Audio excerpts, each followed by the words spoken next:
সবে মাস তিনেক হলো পশ্চিম বর্ধমানের এই বর্ধিষ্ণু গ্রামে বিয়ে হয়ে এসেছে কুমারিকা।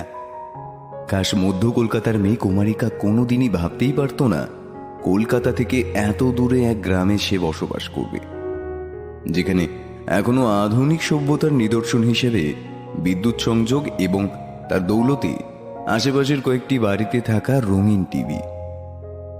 এই গোটা গ্রামে একমাত্র এই বাড়িতেই টিভি, ফ্রিজ, এসি সহ শহরে বিলাসবহুল প্রমাণস্বরূপ কিছু বস্তু ব্যবহৃত হয়। একটি টু হুইলার আর ছোট্ট মারুতি সুজুকিও শোভা পায় এ বাড়ির চৌহদ্দিতে। কাজেই গোটা গ্রাম এই সেনবাড়িকে এক ডাকে চেনে। এবাড়ির কর্তা ও শ্বশুরমশাই শ্রী স্বরূপ রঞ্জন সেন এখানে বড়বাবু বলেই পরিচিত।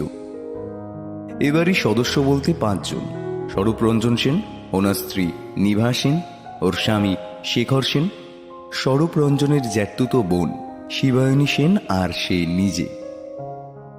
শিবায়নী দেবী অবিবাহিতা, শ্যামলা রঙের কাটা কাটা চোখ মুখের মাঝারি উচ্চতার 55 ছুঁই ছুঁই বয়সেরই শিবায়নী দেবী। হাতে দুগাছা সোনার চুড়িতে রিনিঝিনি শব্দ তুলে কুচি দেওয়া ব্লাউজের সাথে মানানসই হালকা রঙের সরুপার শাড়ির আঁচল কোমরে জড়িয়ে যখন বাড়ি ময়ে চাকর বাকরকে হুকুম দিয়ে বেড়ান, তখন তাকে রাজা রানীর থেকে কম কিছু লাগে না।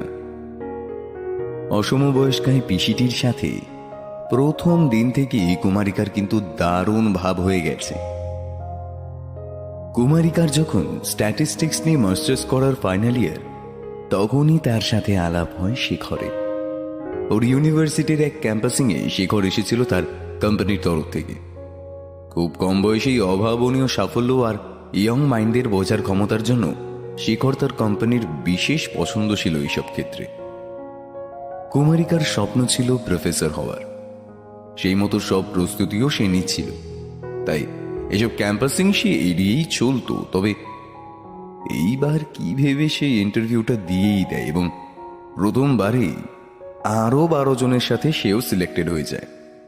তবে ক্যাম্পাসের বাইরে এসে কুমারিকা তার এক বন্ধুকে জানায় এই চাকরিতে সে জয়েন করবে না।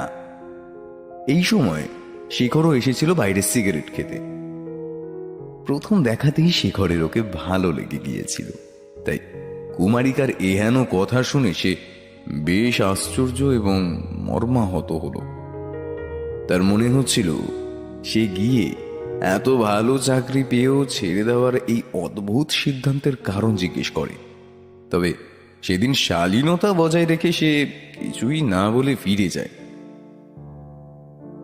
এর কিছুদিন পরে গড়িয়াহাটের মোড়ে এক রবিবারের বিকেলে শেখরের সাথে আবারও দেখা হয়ে যায় কুমারিকার। এক বান্ধবীর সাথে তার বিয়ের কিছু শপিং করতে বেরিয়েছিল কুমারিকা। শেখর ফিরছিল তার এক ঊর্ধ্বতনের কাছ থেকে কিছু জরুরি ফাইল সাইন করিয়ে। হলুদ শিফনের শাড়িতে খোলা চুলের কুমারিকা দ্বিতীয়বারের জন্য ঘায়েল করেছিল তাকে। তবে পরন্ত বিকেলের আলোয় 5 ফুট 11 ইঞ্চির যথেষ্ট সুপুরুষ শেখরকে এবার খেয়াল করেছিল কুমারিকাও। তার মনেও যে দোলা লাগেনি এমনটা নয়, কিন্তু সাথে বান্ধবী থাকায় এগিয়ে গিয়ে কথা বলার বদলে সামনের বাসটা ধরতেই ও মনোযোগী হয়েছিল।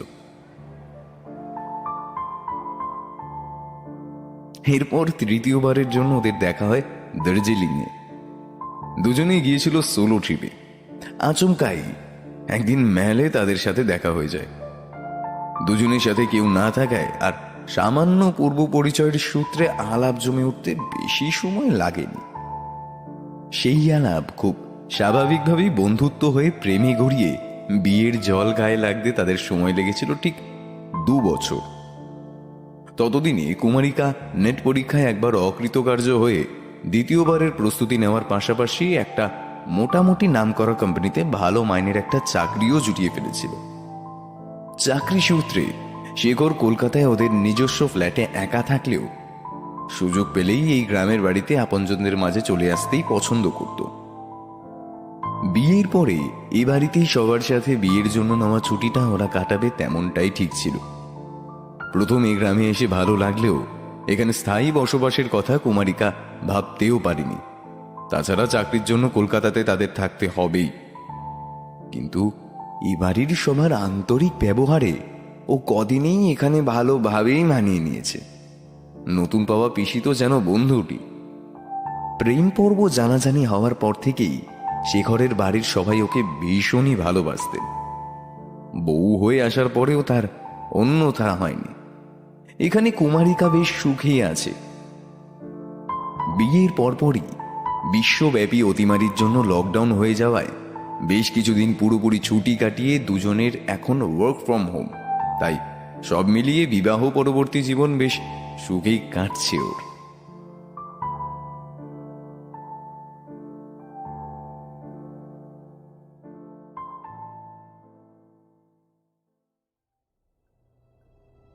কিন্তু এত সুখের মধ্যেও শুধু একটা ব্যাপার ওর মনে অশান্তির সৃষ্টি করে চলেছে।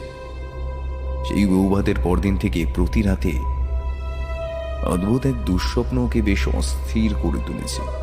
প্রতি রাতে সেই একই দৃশ্য, একটা জঙ্গলে ঢাকা ভাঙাচোরা মন্দির, তার দেওয়ালে খোদিত অপূর্ব সব ভাস্কর্য যত্নের অভাবে মলিন।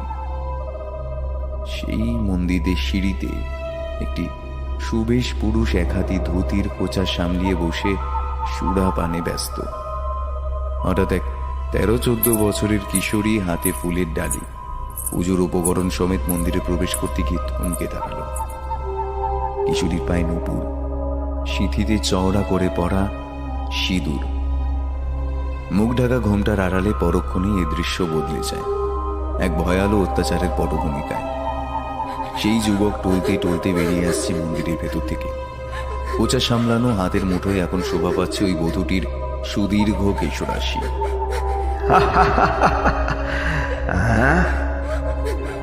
আয় আয়, এদিকে আয়, পালাচ্ছিস কোথায়? আয়। তার শাড়ির আঁচল লুটিয়ে গেছে মাটিতে, নুপুর জোড়া ছিঁড়ে কোথাও পড়ে আছে, ঠোঁটের কষ বেয়ে ঝরে পড়া রক্ত গড়িয়ে নেমেছে বুকে। আমাকে ছেড়ে দিন, ছেড়ে দিন আমাকে, এইরকম করবেন না আমার সাথে।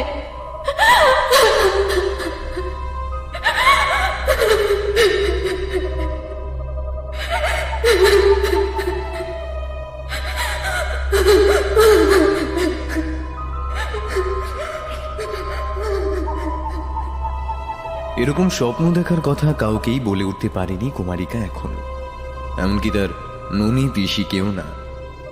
ভালোবেসে এই নামেই শিবায়নী দেবীকে ডাকেও। শিবায়নী দেবী আবার ওকে ডাকেন কুমু।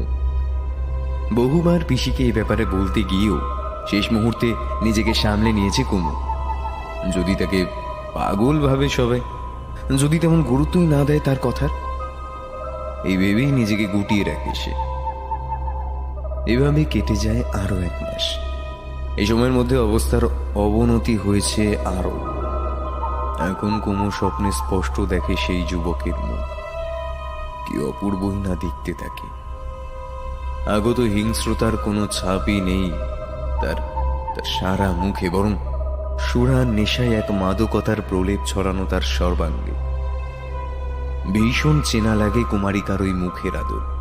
কিছুতেই মনে করতে পারে না ও কোথায় দেখেছে এই মুখ, তবে কিছুতেই সেই বধূটির চেহারা তার দৃষ্টিপথে ধরা দেয় না।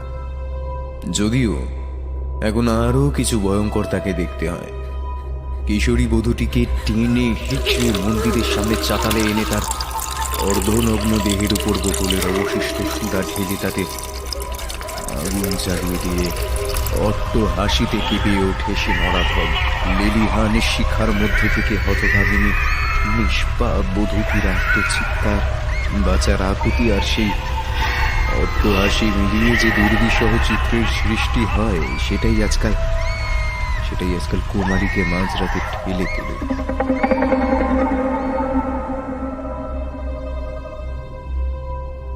আরো আশ্চর্যের ব্যাপার এই যে এমন স্বপ্ন দেখে আতঙ্কে গলাবুক শুকিয়ে গেলেও এক রাতের জন্য পাশে ঘুমানো শিখরকে ডাকতে পারেনি কুমু।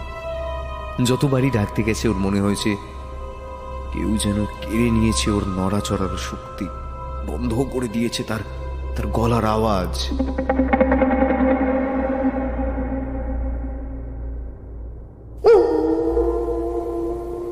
সেদিনটা ছিল অমাবস্যা।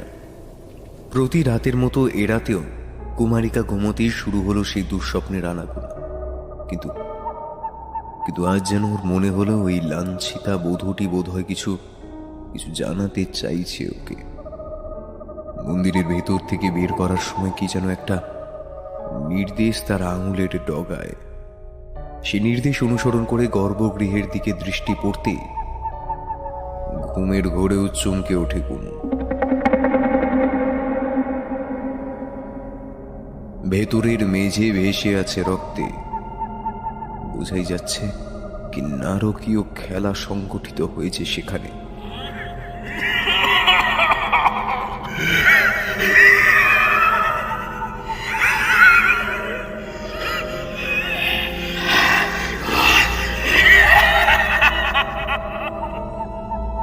গর্ভগৃহের দরজা একেবারে হাট করে খোলা। ভেতরে প্রতিষ্ঠিতা কালী মূর্তির পায়ের কাছ থেকে রক্ত মাখা টাটকা পায়ের ছাপ এসে শেষ হয়েছে এক বিশাল হাড়ি কাঠের তলদেশে, যার পাশেই রাখা চকচকে এক খাড়া। টপ টপ করে রক্তবিন্দু ঝরে পড়ছে তা থেকে। রক্ত বস্ত্র পরিহিত এক দীর্ঘকায় কাপালিক নির্নিমেষে তাকিয়ে আছে সেদিকে। কুমারিকা আর সহ্য করতে পারল না, চিৎকার করে বিছানায় উঠে বসল সে। এত জোরে ওর বুক ধড়ফড় করছে যেন যেন হৃৎপিণ্ডটা বেরিয়ে আসবে, গলা শুকিয়ে কাঠ। বেডসাইড টেবিল থেকে জলের বোতলটা নিতে গিয়ে ওর খেয়াল হলো এত কিছু ঘটার পরেও শেখরের কিন্তু কোনো এলদোল নেই। তাকে দেখলেই বোঝা যায় এক মনে নিদ্রা দেবীর আরাধনায় সে ব্যস্ত। কুমারিকা এ ঘটনায় প্রচন্ড অবাক হয়ে গেল। যে মানুষটা সামান্য হাওয়ায় জানলার পাল্লা নড়লে উঠে পড়ে, সে মানুষটা এমন এমন আওয়াজেও অবিচল। ওর মনে পড়ল এই 4 মাসে কোনোদিনই ওর এই চটফটানি, উঠে বসা, গোঙানি এসবই শেখরের ঘুমে কোনো ব্যাঘাত ঘটেনি। অথচ অন্যান্য সামান্য শব্দেও সে উঠে বসেছে। এই ঘটনাটা কুমারিকাকে ভাবিয়ে তুলল। ও ঠিক করলো যাই হয়ে যায়, সকালেই ননি পিসিকে সব খুলে বলবে। এর একটা বিহিত ওকে করতেই হবে।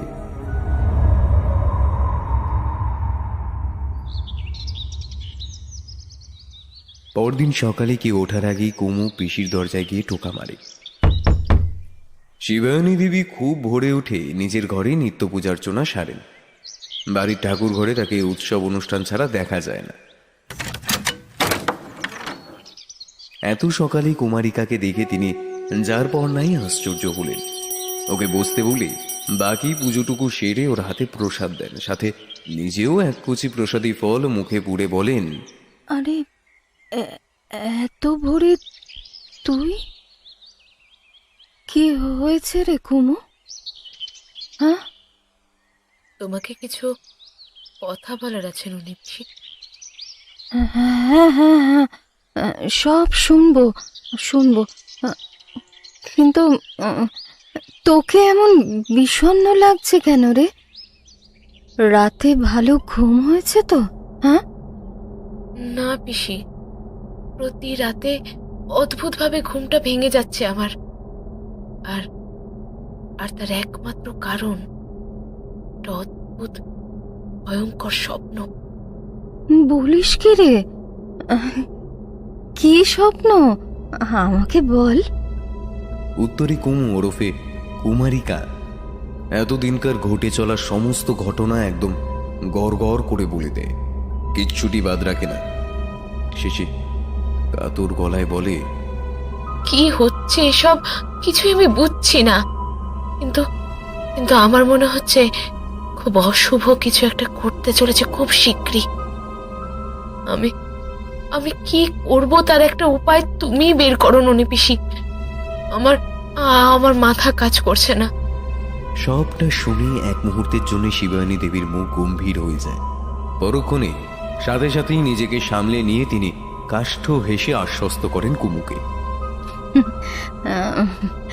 দেখ দেখ এত ভাবিস না তো, তুই কিছুই খারাপ হবে না। আসলে তুই তো খুব ভুতুরে সিনেমা দেখিস, এটা তারই প্রভাব। তুই তুই বরং আজ থেকে ওই হালকা ডোজের ঘুমের বড়ি খেয়ে ঘুমোস, কেমন? হ্যাঁ, আর শোন, এসব না ভেবে এখন যা দেখি সকালে চাটা আজ তুই করে খাওয়া সবাইকে, কেমন? যা যা। কুমু উঠে দরজার দিকে যেতেই তিনি হঠাৎ বলে ওঠেন, কুমু কুমু শোন, আর কাউকে যেন এসব কথা জানাসনি, কেমন? হ্যাঁ হ্যাঁ, আসলে এরা কেউ এসব মানে না, জানিস তো। খামোকা সবাই মজা করবে, তাতে তোরই মন খারাপ হবে। ঠিক আছে ননি পিসি। কুমু মাথা নেড়ে সম্মতি জানিয়ে বেরিয়ে যায়। কাউকেই এসব কিছু আর জানায় না সে, শুধু ননি পিসি রোজ তার খবর রাখেন। কিন্তু ঘুমের ওষুধ খেয়েও ওই স্বপ্ন তার পিছু ছাড়েনি। দিনের পর দিন তার ভয়াবহতা বেড়েই চলেছে। লিলিহান শিখার মধ্যে থেকে প্রায় সম্পূর্ণ দগ্ধ অবস্থায় সেই নারীটি তার মাংস খসে আর বেরিয়ে আসা জ্বলন্ত আঙুল ওই যুবার দিকে নির্দেশ করে কিছু একটা বলে ওঠে। এরপর সে এক ছুটে ওই মন্দিরের গর্ভগৃহে প্রবেশ করে ভেতর থেকে দ্বার রুদ্ধ করে দেয়।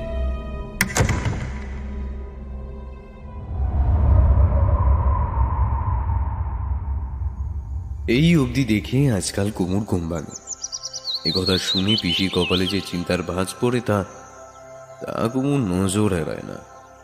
সে নিজেও ভেবে কুল পায় না। রোজ রোজ এমন মানসিক অশান্তি সহ্য করতে করতে কুমুর শরীরেও তার ছাপ পড়ে। শুকিয়ে যাওয়া চেহারা, চোখের তলায় কালি রেখে শেখর চিন্তিত হয়ে ডাক্তার ডেকে আনে। ডাক্তার সব পরীক্ষা করে জানান কুমারিকা 1 মাসের অন্তঃসত্ত্বা। Congratulations, Mr. Sen. You are going to have a baby. Thank you so much doctor, thank you so much. আপনি যে আমার কি উপকার করলেন আপনাকে আমি বলে বোঝাতে পারবো না।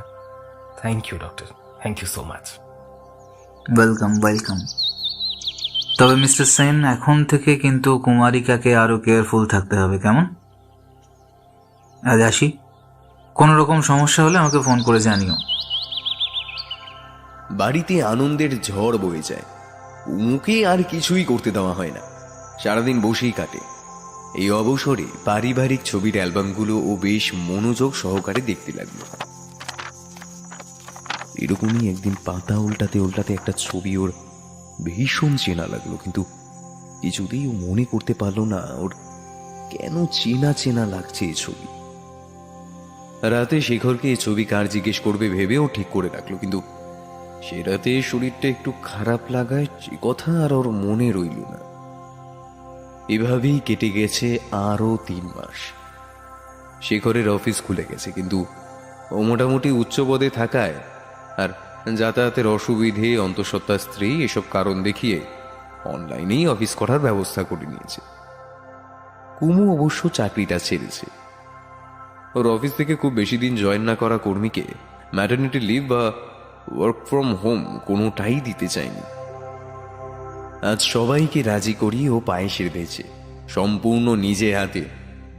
আগামীকাল ওদের বিয়ের 7 মাস পূর্ণ হবে। সেই উপলক্ষে কাল ওরা দুজনে যাবে মা চামুন্ডার পুজো দিতে।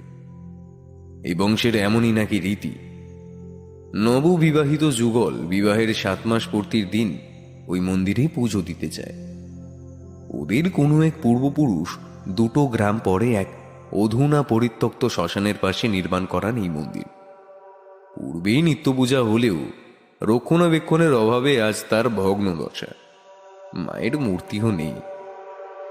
রীতি মেনে তাও এবারে নব্যযুগলেরা আশীর্বাদ প্রার্থনা করে আসে। পরদিন ভোরে যাত্রা করতে হবে। পুজোর নিয়ম কানুন, আচার এসবর শাশুড়ি নিভা দেবী কুমুকে ভালো করে বুঝিয়ে দিলেন। সব নিয়ম ঠিকভাবে বুঝে নিয়েছো তো মা? প্রথমে তোমাদের নতুন জীবনের সুখ প্রার্থনা করবে মায়ের কাছে, আর তারপর করবে আমাদের নতুন সদস্যর জন্য, যাতে সুস্থ সন্তান লাভ হয়। হ্যাঁ মা। আর কোনো রকম সমস্যা হলে আমি আছি। হ্যাঁ, আর শিবায়নীও কেমন আছে জানিও। আমি একটু ভেতরে যাচ্ছি, কেমন? এই বলে নিভা দেবী ভেতরে চলে গেলেন। রাতে খাওয়ার পর সবাইকে পায়েস দিয়ে কুমু নিজের বাটিটা নিয়ে বসতে যেতেই কি করে যেন শিখরের হাত লেগে জল ভর্তি গ্লাসটা গিয়ে পড়ল কুমুর শাড়িতে। পুরো ভিজে গেল। শিখর তাড়াতাড়ি উঠে ওকে কাপড় পাল্টাতে পাঠিয়ে টেবিলটা মুছে দিল। কুমু চেঞ্জ করে আসার পর সবাই একসাথেই বসে পায়েসটা খেল। সবাইকে ওর রান্না করা পায়েসের সুখ্যাতি করতে দেখে ও এতই খুশিতে ডগমগ হয়ে উঠল যে লক্ষ্যই করল না এত আনন্দের পরিস্থিতিতেও শিবায়নী দেবীর চোখে মুখে কি এক আগাম বিপদের অশনি সংকেত ঘন ঘোর ছায়ার মতো লেপ্টে আছে।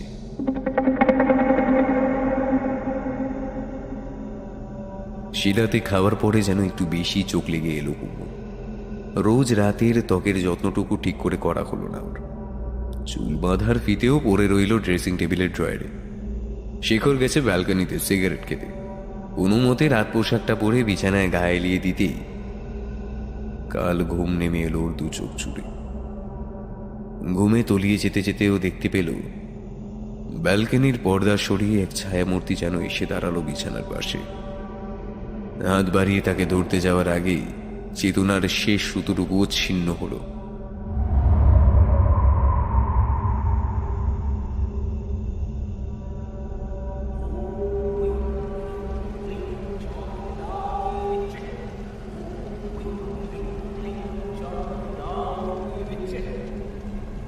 যেন কোনো বহির লোক থেকে ভেসে আসা জলদ গম্ভীর মন্ত্রস্বরে মন্ত্রপাঠের শব্দে ধীরে ধীরে চোখ খুলল কুমারিকা। দৃষ্টি তার ঝাপসা, মাথাটা কেমন অসহ্য ভারী, শরীরে যেন সারই নেই।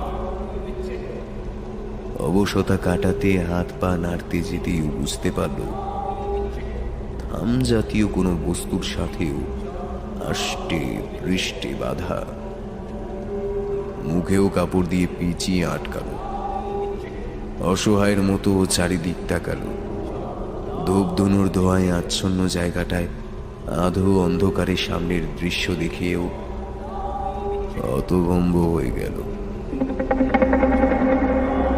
ওর থেকে হাত চারেক দূরে এক যজ্ঞকুণ্ডের সামনে বসে লাল পট্টবস্ত্র পরিহিত দীর্ঘকায় এক ব্যক্তি এক মনে মন্ত্রপাঠ করে চলেছে। গলায় তার রুদ্রাক্ষের মালা। মন্ত্রপাঠের সাথে সাথে চলছে অগ্নিকুণ্ডে ঘি অর্পণ। আর তার আসনের পাশেই রাখা এক ভয়ালো দর্শন নরকরটে। কুমারিকার মুখ থেকে চিৎকার বেরিয়ে এলো, কিন্তু মুখ বাধা থাকায় অস্ফুট এক গোমানি ছাড়া আর কিছুই শোনা গেল না। সেই আওয়াজেই সামনের লোকটি মুখ ফিরিয়ে পূর্ণ দৃষ্টিতে তাকালো ওর দিকে। শিখর। কুমারিকার চোখ বিস্ফারিত হয়ে গেল। সবকিছু এলোমেলো হয়ে গেল ওর মুহূর্তে। শিখর এসব কি করছে, কেন করছে, কি চাই ও? এসব নানান প্রশ্ন হাজার আতঙ্কের মাঝেও মাথায় ভিড় করে এলো। শিখরের চোখে তখন এক হিংস্র চাউনি খেলা করছে, মুখ জুড়ে নৃশংসতা। কুমারিকার চোখে পড়ল শিখরের পেছনে এক মস্ত হাড়ি কাঠ। নিমেষেই ওর মানসপটে ভেসে উঠল স্বপ্নের সেই অত্যাচারী যুবার মুখ। শিখরের সাথে সে চেহারার হুবহু মিল খুঁজে পেল। সবার মুখে শুনেছিল কুমু শেখরের প্রপিতামহ সূর্যনারায়ণ সেনের সাথে শেখরের চেহারার অদ্ভুত সাদৃশ্য। সেদিন পারিবারিক অ্যালবামে ওনার ছবি দেখে তাই অত অস্বস্তি হয়েছিল ওর। আজ স্বপ্নে দেখা ভয়াবহতার বাস্তব প্রতিমূর্তি রূপে সামনে ওর সবচেয়ে কাছের মানুষটাকে দেখে কুমারিকার শির দাঁড়াবে চকিতে এক শীতল চূড়া স্রোত নেমে গেল। এমন কোনো পৈশাচিক অভ্যাসের আওয়াজ তো কুমারিকা আগে কখনো তো পায়নি। শেখর, বাপি, মামনি সবাই তো কত ভালোবাসায় যত্নে মুড়িয়ে রেখেছিল তাকে। আর ননি পিসি শেষে শেষে সেও ছলনা করলো ওর সাথে। পিসির কথা মনে আসতেই চোখ ভরে জল এলো ওর। এ বাড়িতে শেখরের থেকেও যেন বেশি আপন হয়ে গিয়েছিল ওই পিসি। এমন সময় সাক্ষাৎ মৃত্যুদূতের মতো ওর সামনে এসে দাঁড়ালো শেখর।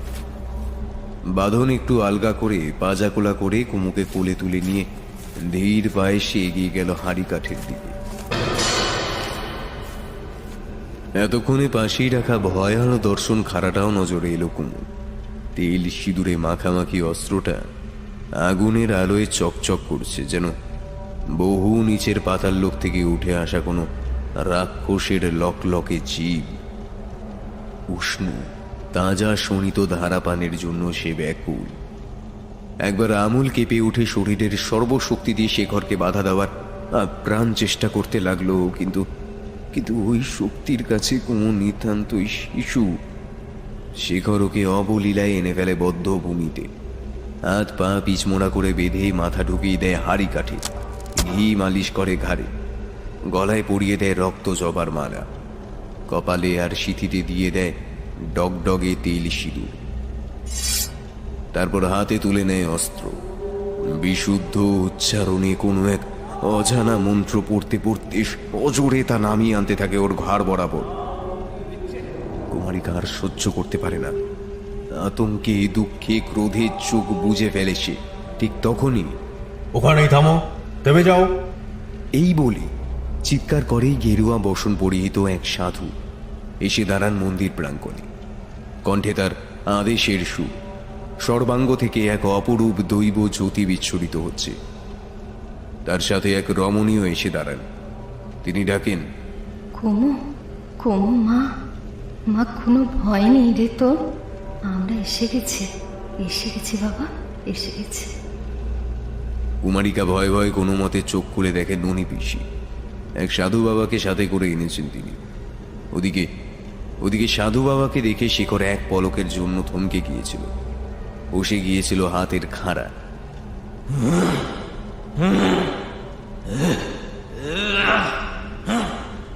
তবে বড় মুহূর্তেই যেন দ্বিগুণ আক্রোশে অস্ত্র হাতে তুলে নিয়ে কোপ দিতে অগ্রসর হয় সে।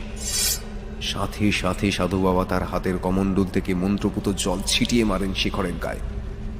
জল শরীরে লাগতেই শেখর বাবা গো, মা গো, এই বলে সেখানে স্থান হয়ে যায়। নড়াচড়ার ক্ষমতা আর তার থাকে না। সন্ন্যাসী এবার শিবায়নী দেবীকে নির্দেশ দেন কুমারিকাকে মুক্ত করার জন্য। শিবায়নী দেবী তাড়াতাড়ি কুমুর বাঁধন ছাড়িয়ে তাকে নিয়ে একটু দূরে সরে দাঁড়ান। বলি হাতছাড়া হয়ে যাচ্ছে দেখে শেখর এক জান্তব স্বরে সাধুর উদ্দেশ্যে বলে ওঠে, তুই কি চাস? কেন বাধা দিচ্ছিস আমার কাজে? চলে যা বলছি এখান থেকে, নইলে তোদেরকে ঝাড়িয়ে বংশে উচ্ছেদ করে দেব, সবাইকে শেষ করে দেব আমি। যা এখান থেকে যা। সাধু বাবা এবার দৃঢ় কণ্ঠে বলেন, তুই আমায় কি শেষ করবি রে পাপিষ্ঠ? আমি শুভ শক্তির সাধক শঙ্করাচার্য। আজ তোর দুষ্ট আত্মার বিনাশ করব আমি। মা চামুন্ডাই আমার শক্তি জোগাবে না। তোর এই অসৎ কার্য কোনো মতেই আমি সফল হতে দেব না। বলেই তিনি কাঁধের ঝোলা থেকে দুটুকরো আতপোড়া কাঠ, এক মুঠো রক্তজবা আর একটা রুদ্রাক্ষের মালা বের করেন। কাঠ দুটো মেঝেতে রেখে তার উপর জবা ফুলের আস্তরণ বিছান তিনি।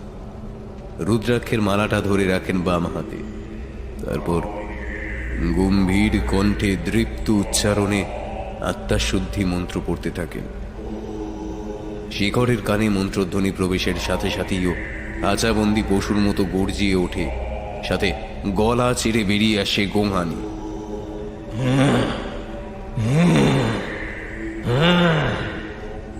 তার টকটকে লাল চোখ দেখে যেন নরকের আগুন ঠিকরে বেরোচ্ছে।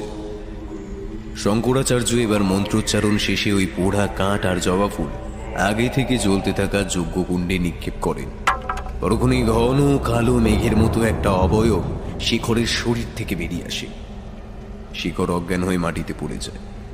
সাধু বাবা এরপর 3 বার ওই রুদ্রাক্ষের মালা শিখরের কপালে ছুঁয়ে মালাটিকে একটি কৌটোতে ভরে আগুনে ফেলে দেন। রুদ্রাক্ষে অগ্নিসংযোগ হওয়া মাত্র তপ করে যজ্ঞের আগুন নিভে যায়, আর একটি উজ্জ্বল নক্ষত্রের মতো জ্যোতি কুণ্ড থেকে বেরিয়ে কুমারিকার গর্ভে প্রবেশ করে। এত চাপ সইতে না পেরে কুমারিকা এরপর জ্ঞান হারিয়ে ফেলে।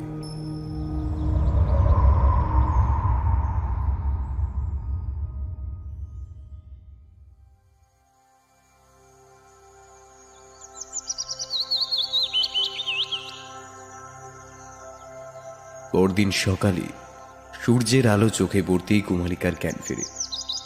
চোখ খুলেই ননি পিসিকে দেখে। ওর আগের রাতের ঘটনা সব মনে পড়ে যায়। ওকে ধরফড়িয়ে উঠতে দেখে শিবায়নী দেবী তাড়াতাড়ি থামান কুমুকে। ও এবার ঝরঝর করে কেঁদে ফেলে ফোপাতে ফোপাতে বলে, এ কি হয়ে গেল ননি পিসি? শেখর শেখর কোথায়? শেখর কোথায়? ও ঠিক আছে তো? হ্যাঁ, কেন করলো এরকম আমার সাথে? কি করেছি আমি? তুমি বলো না, বলো আমি কি করেছি বলো। শিবায়নী দেবী কুমুর মাথায় হাত বোলাতে বোলাতে বলে, মন খারাপ করিস না মা, অমঙ্গল কেটে গেছে, আর কোনো ভয় নেই। যা হওয়ার ছিল তা তো হতোই। এইবার আমি সেটাকে ঠিক সময় আটকাতে পেরেছি, সেটাই সান্ত্বনা। কুমারিকা অবাক হয়ে তাকিয়ে আছে দেখে তিনি আবার বলেন, হে আমাদের বংশের অভিশাপ রে, শেখরের এতে কোনো দোষ নেই। আমাদের এক পূর্বপুরুষের করা পাপের ফল আজও এই বংশের পুরুষরা ভোগ করে চলেছে। শোন শোন, আমার বাবার মুখে যা শুনেছিলাম সেই ঘটনাটা আজ তোকে বলছি, শোন। ওই শেখরের প্রপিতামহ সূর্যেন্দু নারায়ণ সেন অল্প বয়স থেকেই ছিলেন প্রচন্ড লোভী আর অত্যাচারী, জানিস। কালে কালে তাতে যোগ হলো সুরার নেশা আর লাম্পট্য। নিজের অন্তঃসত্ত্বা স্ত্রীকে ছাদ থেকে ঠেলে ফেলে খুন করেছিল।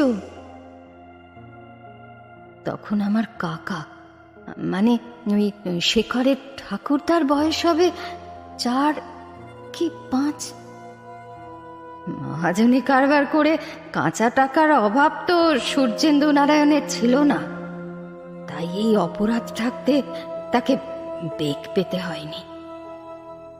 স্ত্রীর মৃত্যুর পর তার স্বেচ্ছাচারিতা মাত্রা ছাড়িয়েছিল। গ্রামের কোনো মেয়ে বউ সুরক্ষিত ছিল না। গ্রামের লোকেরা আর সহ্য করতে না পেরে সূর্যেন্দু নারায়ণের বাবা সমরেন্দ্র শেখর সেনের কাছে এর বিহিত চেয়ে বসল।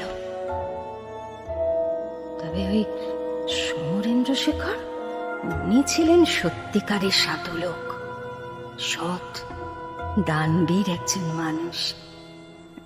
তিনি পুরো গ্রামের বাসিন্দাদের সামনে ছেলের বিচার সভা বসিয়েছিলেন এবং তাকে ওই সাত্ত্বিক জীবনযাপনের উদ্দেশ্যে লোকালয় থেকে দূরে শ্মশানের ধারে ওই মন্দিরে নির্বাসন দিয়েছিলেন। আর এও বলেছিলেন যে আগামী 1 বছরের মধ্যে নিজেকে শোধরাতে না পারলে সূর্যেন্দু নারায়ণকে ত্যায্য পুত্র করবেন। এই মন্দিরটা তো প্রতিষ্ঠা করেছিলেন সূর্যেন্দু নারায়ণের পিতা। প্রায় 20 কাঠা জমি নিয়ে অবস্থিত সেই মন্দিরে তখন নিত্য পুজো হতো। নির্বাসিত হয়ে প্রথম কয়েকদিন সূর্যেন্দু নারায়ণ ভালোভাবেই অতিবাহিত করল, কিন্তু কথায় বলে, স্বভাব যায় না মূলে, ময়লা যায় না ধুলে। এ কথাটা অক্ষরে অক্ষরে ফলে গেল এক অমাবস্যা রাতে। এই মন্দিরে যিনি প্রধান পুরোহিত অমলকান্তি চক্রবর্তী, ওনার কোটের ছিল মন্দিরের জমিরই একটা প্রান্তে, মূল ফটক থেকে বাম দিকের রাস্তার একদম শেষ প্রান্তে। ওনার যে পুত্রবধূ রমলা, উনি প্রতি অমাবস্যায় শ্বশুর মশাইয়ের সাথে মায়ের আরাধনা করতে আসতেন, নিজের হাতে ষোড়শ উপাচারে সাজিয়ে নিবেদন করতেন মায়ের অর্ঘ্য। সেই সময় আর অন্য কারোর প্রবেশাধিকার থাকতো না গর্ভগৃহে। সেই রাতেও তেমনি তিনি গিয়েছিলেন মায়ের পূজায়, কিন্তু ওই সময় লম্পট সূর্যেন্দু নারায়ণ নিষেধ সত্ত্বেও মন্দির চাতালের এক কোণে বসে মদ্যপান করছিল। নেশার টানে মায়ের পুজোর প্রসাদে কারণ বাড়ি পর্যন্ত চুরি করেছিল পাপীটা। রমলাকে ওখানে দেখে ওর মধ্যে ঘুমিয়ে থাকা কামলোভী পিশাচটা মাথাচাড়া দিয়ে ওঠে। অন্ধকারে তো অমলকান্তি রমলা নিজেদের সামনে এগিয়ে আসা বিপদ আঁচটুকুও করতে পারেনি। ওরা মন্দিরের ভেতরে ঢুকে যাওয়ার পরে সূর্যেন্দু নারায়ণ ও চুপি সারে ওদের অনুসরণ করে গর্ভগৃহের ভেতর লুকিয়ে পড়ে। যখন ওরা এক মনে আরাধনায় মগ্ন, সেই সময় পিছন থেকে মাথায় বাড়ি মেরে অমলকান্তিকে মেরে ফেলে নররূপী রাক্ষসটা। রমলা ভয়ে পালাতে গেলে ওকে চুলের মুঠি ধরে টেনে এনে ওই গর্ভগৃহে নির্মম ভাবে ধর্ষণ করে সে। আর পাপের প্রমাণ মুছতে রমলাকে জ্যান্ত জ্বালিয়ে দেয়। তারপর মায়ের মূর্তি থেকে সোনার রূপোর যাবতীয় অলংকার হাতিয়ে ওখান থেকে পালিয়ে যায়। কিন্তু পাপের ঘোড়া তার পূর্ণ হয়ে গিয়েছিল। সে রাতে পালিয়ে গেলেও কয়েক বছর পরে পিতার মৃত্যুর খবর পেয়ে সম্পত্তির দখল নিতে সে আবার এসে পৌঁছয় গ্রামে। গ্রামে ফেরার একদিনের মধ্যে কোনো অজ্ঞাত আততায়ীর হাতে খুন হয়। কোনো নির্দিষ্ট প্রমাণ ছিল না, কিন্তু সবাই মেনে নিয়েছিল এ কাজ অমলকান্তির একমাত্র পুত্র নির্মলকান্তির ছাড়া আর কারণ। নির্মলকান্তির পুজো আচ্চায় মন ছিল না। ছোট থেকে ও খোল বাজাতে খুব ভালোবাসত। মাঝে মধ্যে কীর্তনের দলের সাথে দূর দূরান্তরের গ্রামে বাজাতেও চলে যেত। ফিরত বেশ কয়েকদিন পর। সূর্যেন্দু নারায়ণের আসার খবর ও জানতো না। ও তখন দূরের একটা গ্রামে বাজাতে গিয়েছিল। নির্মলকান্তির মা গত হয়েছিলেন অনেক আগেই, ফলত ঘরে আর কেউই ছিল না ওই রাতে। অমলকান্তি আর রমলার হত্যাকাণ্ডের পরদিন সকালে ঘরে ফিরে কাউকে দেখতে না পেয়ে ও মন্দিরের খোঁজ করতে আসে। গর্ভগৃহের দরজা ভেতর থেকে বন্ধ দেখে সন্দেহ হওয়ায় দরজা ভেঙে পিতা আর স্ত্রীর মৃতদেহ আবিষ্কার করে সে শোকে পাগল হয়ে যায়। গ্রামে খোঁজ নিয়ে জানতে পারে সূর্যেন্দু নারায়ণ ছাড়া রাতে মন্দিরে কেউ থাকত না। আর সকালেও পুরোহিত মশাই জীবিত ছিলেন, সেটা পুজো দিতে যাওয়া মহিলারা নির্মলকান্তিকে জানায়। এক লহমায় পুরো ঘটনাটা পরিষ্কার হয়ে যায় ওর কাছে। শোক এবার বদলে যায় তীব্র ক্রোধে। প্রতিশোধ নেওয়ার জন্য কাপালিক হওয়ার কঠিন সাধনাও শুরু করে ও। মন্দির প্রাঙ্গণ ছেড়ে শ্মশানে পাতার কুটির গড়ে ও বসবাস শুরু করে। সূর্যেন্দ্র নারায়ণের হত্যার পরে তাকে আর কোথাও খুঁজে পাওয়া যায়। সবাই নিজের মতো করে বুঝে নেয় যে প্রতিহিংসা চরিতার্থ করেছে সে।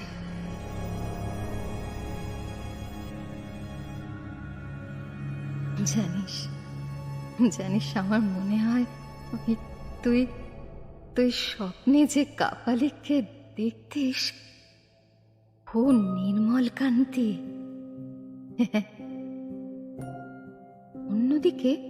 অন্যদিকে তাদের হত্যার রাতে রমলা তার মৃত্যুর আগে এই বলে শাপ দিয়ে যায়, সেদিনের পর থেকে এই বংশের সব পুরুষদের আত্মা অশুদ্ধ হয়ে যাবে। সেদিন যে নৃশংসভাবে তাকে হত্যা করা হয়েছিল, তার পরিবারের থেকে তাকে কেড়ে নেওয়া হয়েছিল, ঠিক সেইভাবে এই বংশের সব পুরুষের পরিবার তছনছ হয়ে যাবে। এই বংশে যত পুরুষ জন্মাবে তারা তাদের প্রথম বিয়ের 7 মাসের মধ্যে নিজের স্ত্রীকে এই মন্দির প্রাঙ্গণেই বলি দিয়ে মা চামুণ্ডা চরণে অর্পণ করবে। এমনকি তাদের দ্বিতীয় স্ত্রীরাও যদি পুত্র সন্তানের জন্ম দেয়, তবে সেই সন্তানও বহন করবে এই অভিশাপ। এই পর্যন্ত বলে শিবায়নী দেবী থামলেন। কুমু এতক্ষণ মন দিয়ে শুনছিল, এবার প্রশ্ন করল, এ ঘটনা যদি সত্যি হবে তাহলে তো বাপির উপরেও এই সাপ থাকার কথা। তবে কি মামুনিও? শিবায়নী দেবী বলেন, হ্যাঁ রে, তুই যা ভাবছিস সেটাই ঠিক। শেখরের মা তোর বাপির দ্বিতীয় স্ত্রী। আসলে স্বরূপ যেদিন এই পাপ করতে গেল, আমি তো আটকানোর অনেক চেষ্টা করেও সফল হলাম না। তারপর নিভা এলো এ বাড়ির বউ হয়ে। শেখরের জন্ম হতেই আমি জানতাম আবারও এক পৈশাচিকতার সাক্ষী হতে হবে আমাকে। কিন্তু আমি নিরুপায় ছিলাম রে, আমার কিছু করার ছিল না। গত পরশু রাতে তোর অগোচরে পায়েসে ঘুমের ওষুধ মিশিয়েছিল শেখরই মিশিয়েছিল। কিন্তু তুই ওকে ভুল বুঝিস না রে। ও তোকে সত্যি খুব ভালোবাসে। কিন্তু ও তখন নিজের মধ্যে ছিল। ওকে বাধা দিয়ে কোনো লাভ হতো না। ওই সাপের ফলে তখন ওর মাথায় পাগলের মতো খুনের নেশা চেপে বসেছিল। তাই তোর বাপি, মামুনি, আমরা সবাই চুপ করেছি। কিন্তু তোর কিছু হয়ে গেলে আমরা তো নিজেদেরকে ক্ষমা করতে পারতাম না। তাই তোর থেকে ওই অদ্ভুত স্বপ্নের কথা যখন আমি জানতে পারলাম, আমি আমার গুরুদেবকে জানালাম। তোর আগে জানিস তো, এ বাড়ির কোনো বউ এমন করে স্বপ্নে কোনো ইঙ্গিত পায়নি। তাই গুরুদেব সব শুনে নিজেই আসবেন বললেন। ওনার নির্দেশেই, ওনার কথাতেই আমি ওনার আসার কথা তোকেও জানাইনি, কাউকে জানাইনি। তবে জানিস তো, গত রাতে শেখরের মধ্যে দুষ্ট আত্মাটার বিনাশ ঘটেছে। হ্যাঁ, ও এখন পাশের ঘরে ঘুমোচ্ছে। হ্যাঁ, আর কোনো চিন্তা নেই রে, আর কোনো চিন্তা নেই আমাদের। জানিস জানিস গুরুদেব আরো জানিয়েছেন, ওনার গণনা থেকে উনি জেনেছেন এই বংশের ওপর থেকে রমলার অভিশাপের ছায়া সরে গেছে। হ্যাঁ, তোর গর্ভ থেকে যে মেয়ে জন্ম নিতে চলেছে সেই হবে রমলার পুনর্জন্ম। স্বয়ং মা কালীর আশীর্বাদ ধন্যা। কুমারিকা হতবম্বের মতো সবটা শুনছিল। এই একবিংশ শতাব্দীতে এসব কথা বিশ্বাস করতে কষ্টই হচ্ছিল, কিন্তু কাল রাতের ঘটনার পর বিশ্বাস করা ছাড়া আর কোনো উপায় ছিল না ওর কাছে। ননি পিসির শেষের কথা কটা শুনে কুমারিকার মনে খুশির আর সীমা থাকল না। শক্ত করে ননি পিসিকে জড়িয়ে ধরল। শিবায়নী দেবীও ওকে জড়িয়ে ধরে ওর কপালে স্নেহ চুম্বন এঁকে দিলেন। দুজনেই হেসে উঠল প্রাণ খুলে। সেই সময় খোলা জানলা দিয়ে এক ঝলক মিষ্টি রোদ্দুর এসে ছুঁয়ে দিল ওদের, সাথে করে যেন দিয়ে গেল আগামীর এক শুভ সূচনার ইঙ্গিত।